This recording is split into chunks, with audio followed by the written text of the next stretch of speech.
మంచిర్యాల జిల్లా చందనపూర్లోని Telangana urban development residential బాలుర పాఠశాలలో విద్యార్థులు అస్వస్థతకు గురయ్యారు.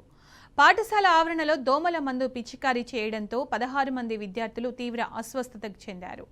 అస్వస్థతకు గురైన విద్యార్థులను పాఠశాల యాజమాన్యం ప్రభుత్వ ఆసుపత్రికి తరలించింది.